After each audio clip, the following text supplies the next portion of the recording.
You are listening to Filmmaking Reviews podcast, an interview with me, Catherine Tosko, editor of filmmakingreview.com.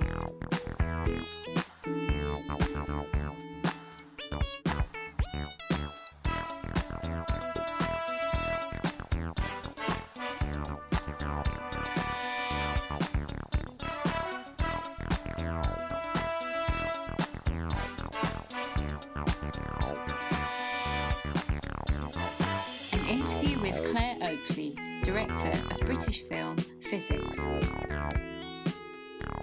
The first question that I've got for you is if you could tell me about yourself and how you got into filmmaking.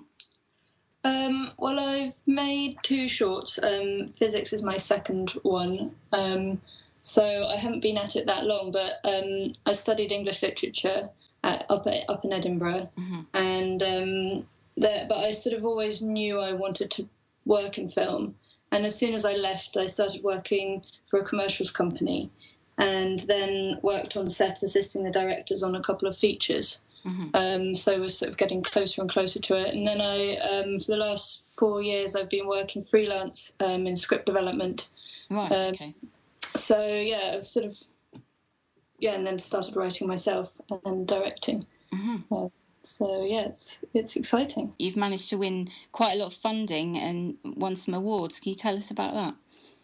Yeah, my first film I made myself, next to nothing. I mean, it doesn't sound next to nothing. It was like $2,000, but as filmmaking goes, that's next to nothing. And then Physics, we got funding from Film London, who are a really great organisation, and they run this borough scheme where if you live in London, you can apply through your borough. Now I've just found out I've got on the Collaborate scheme where they give you $10,000 to make a film. So I'll be doing one later this year as well. Fantastic. Do you think funding's become more difficult in the UK? Or do you find it quite easy to find ways into it? No, it is really hard. I don't know about outside London, but certainly in London, like that Film London one and the Collaborate are really the only two around. They did do one this year called Lighthouse, which was run by the BFI, and that's for filmmakers who are about to sort of move on to features, so they get $50,000 to make a short, which is a really nice scheme, but they're not running that this year. So it's tricky. I mean, there's not that much money around, and I think there's a certain expectation for people to go out and do it themselves, which is possible, but the results are often not that great. Yeah, because you're working on a smaller budget and everything. Yeah, and I think even on these schemes, just having the support of the people around you is really useful, and they often help you develop your script, and the amount of time you spend doing everything really helps the end product. Yes, and do you think the script development is easier when you've got that kind of funding, or do you find that you are pressurised into doing things a certain way? How have you found that funding process for the development? No, it's been really good. I mean, with Physics, I got paired up with a brilliant woman called Cynthia D'Souza, who used to work at the BFI and now works at Archer's Mark, which is a small production company. But she was really good and really encouraging, and wanted me to take lots of risks, and was just really good on script. So it was really nice to have her support. And now on the Collaborate, I just had a sort of workshop day yesterday, and we had sessions with a brilliant guy called Paul Welsh, and we've all been paired up with tutors who seem to be very free, and they're not trying to force you into making boring decisions, or for everybody's film to be structured exactly the same way or anything like that. In my experience, it's just been good. Do you think that there's a bit of a revolution going on at the moment for sort of no film school filmmakers? What do you think your experience is of? You didn't go to film school, so do you think that that has been a sort of freeing path? It's been, or do you think that you could have benefited from that, or what's been your experience of that? Yeah, I mean, I don't I've not felt so far that I've ever been disadvantaged by not going. But I've been quite lucky in that I learned a lot working on set, assisting the director on, well, sort of 2.5 features, because one of them I came on board quite late. But so I picked up a lot of stuff literally just watching and speaking to people and learning. And I think, and on both my shorts, I've worked with a really good crew who have been a little bit more experienced than me. In some cases, a lot more experienced than me, and so that's been really helpful, and I've learned a lot that way. Yeah. Where I sort of think I fall down is on film theory and knowing about sort of grammar, and there's so many films I haven't watched where everybody who's been to film school is like, oh my god, I can't believe you haven't seen this film. Yeah. And I mean, but they're all things that if I have the inclination and time, I can just go and read and watch and learn that way. But no, I don't know. And I think one of the things film school does give you is a really good network of friends who are all doing the same sorts of thing as you. Yeah. Which I've had to build up a lot more slowly. Yeah. But because I have been working in the industry, that's I have managed to do that. But I think people who come from outside the industry and who haven't been to film school, it probably just takes a long time. The other thing I wanted to ask you about was being a woman filmmaker, because personally I don't like being niched because I'm a woman. You know, they have women film festivals. How do you feel about that in general, about being a woman director? I like the fact that there does seem to be a lot of support out there. Like, people are aware that on the whole the film industry is very male heavy. So there seems to be a lot of support, and people are actively looking for women writers and directors, which is nice. But I think alongside that, what makes things a little bit trickier is that they're still not quite looking for or allowing for the types of projects or voices that some women have. Because, I mean, I don't know, it's a bit of a sort of tricky issue, but I think certainly with my projects, the themes are quite female-led. It's quite emotional. It's not particularly sort of moralistic themes or social themes. It's kind of quite internal and emotional, which tends, I've seen in my audiences, to appeal more to women than it does to men. And yet I still find a little bit of resistance over making stuff like that. So although people are encouraging me to make films and write, they're not necessarily encouraging me to do what the things I want to be doing and writing about. Mm-hmm. And I think you can probably say that on a larger scale as well. Like, Catherine Bigelow won the Oscar, but for a film that is a very, male film. It's about war and just structurally and everything. I think it feels quite masculine. So I don't know. I think there's a way to go, but I don't know. I certainly have nothing against all the film festivals that are for women and the support out there. I just think probably men need to watch more films that they don't about women. This is true, probably, yeah. Okay, so should we talk about physics a little bit, because that's what I watched last night, and I just wanted to firstly talk about the auditioning process and how you found Jodie Basto and Maisie Hopkins, because they're just amazing child actors. How did you come across them? They were really great. They were fantastic and really good fun to work with. We had a really good casting director called Olivia Scott Webb. She's a young casting director, but works often with Lucy Bevan, who's at the top of her game. And Livy just searched high and low for those girls. I think she saw 50 or 60 children and whittled them down. And in our final sort of casting, we brought 2 girls in pairs together to see how the chemistry between them was working. And these two are my top two choices, and they just got on so well, which was a joy to see. Yeah. And just within seconds, we're like quipping at each other, and we're behaving as if they'd known each other their whole lives when they'd only just met. So I think we got very lucky, and they were just brilliant to have on set. And their parents were very nice as well, which always helps. Yeah, sure.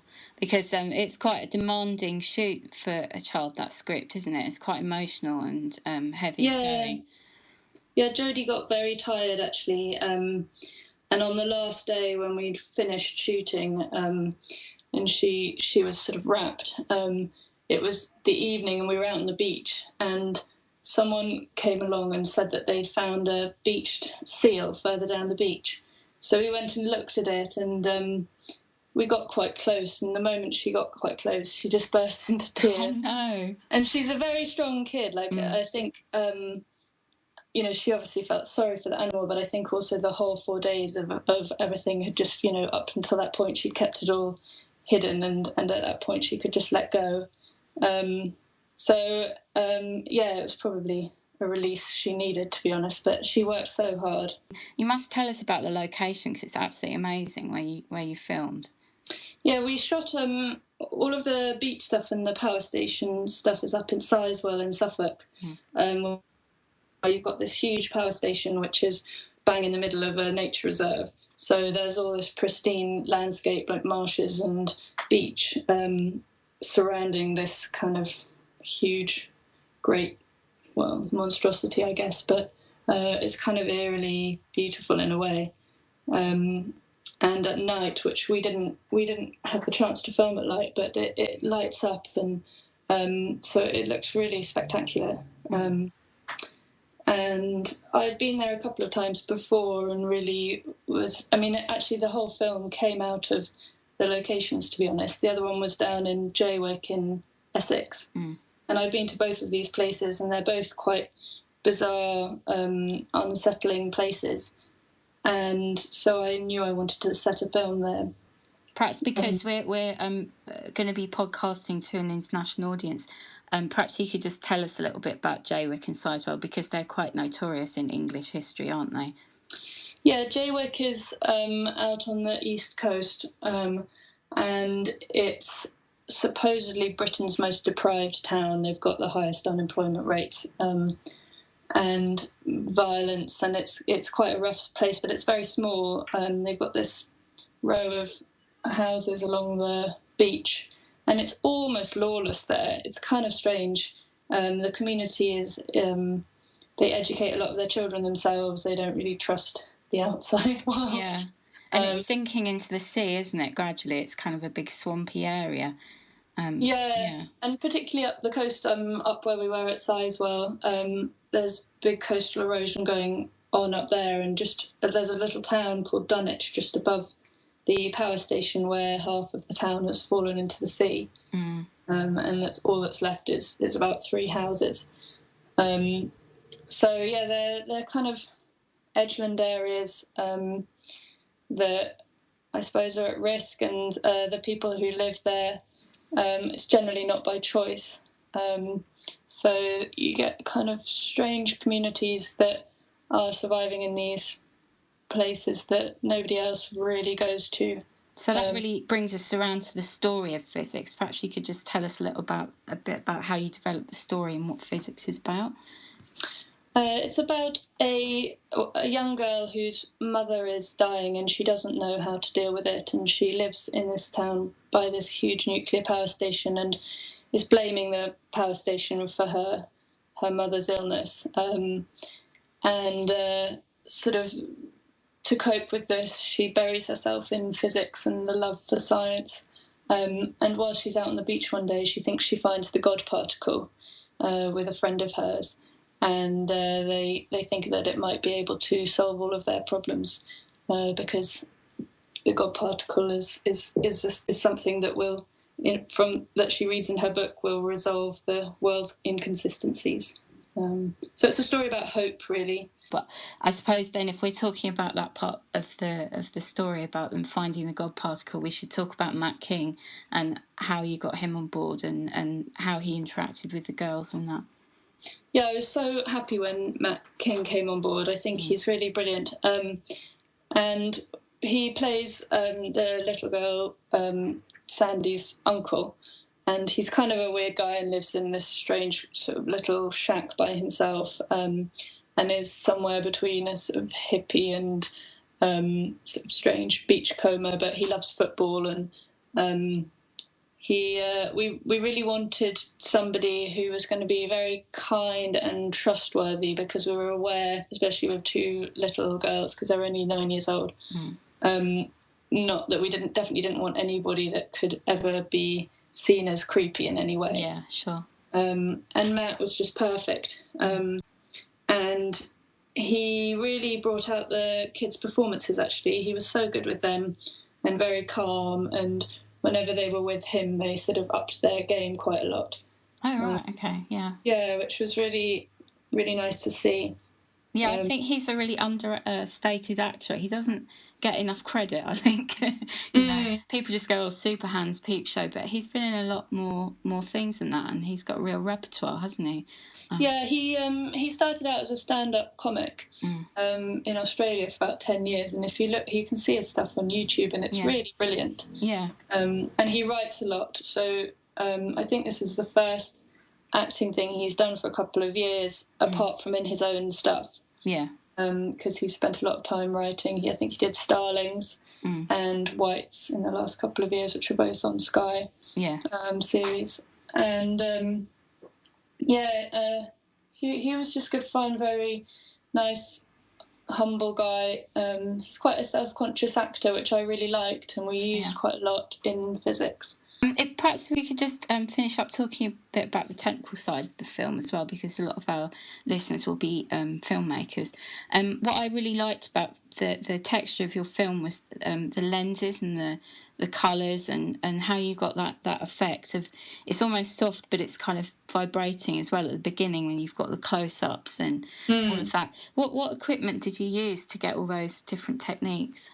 Well, we shot it with a red camera, partly because we wanted to have that flexibility with the kids to just shoot and shoot and shoot. But I very much wanted a filmic look, so we used these old 70s lenses that were used in The Godfather.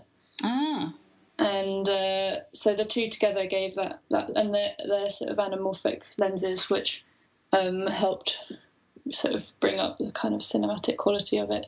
Especially with those landscapes. Yeah. It was, so I was really, really pleased with how it looked, and we kept the palette really natural.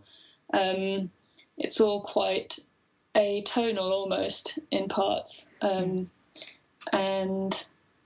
in the grade we were quite conscious of keeping that, because the red camera gives a certain amount of sort of sludgy look to things, which we kept a lot of. I think often people get rid of that, but we wanted to keep it there. If people want to see this film, how can they see it? Well, it's playing at festivals around, so people should. I mean, we've got a website and we update with all the places it's playing. So it's about to play in Toronto and Bermuda and in Korea. And I think it'll continue playing in the UK as well. And hopefully we'll get a US premiere and a European premiere soon as well. We're just being a bit cautious about where we send it for that. Sure. But you can watch it online as well. We're not really allowed to publish it online because we're still entering it to festivals, but people are welcome to get in touch and I can send them a password. Yeah, brilliant. Okay, well, in that case, under this podcast, I'm going to be printing your details anyway, so our listeners can get in touch with you. Well, Claire, I wish you all the best. I think you've made a phenomenal piece of work, and I really think you've got a great future ahead of you in filmmaking. Oh, thank you.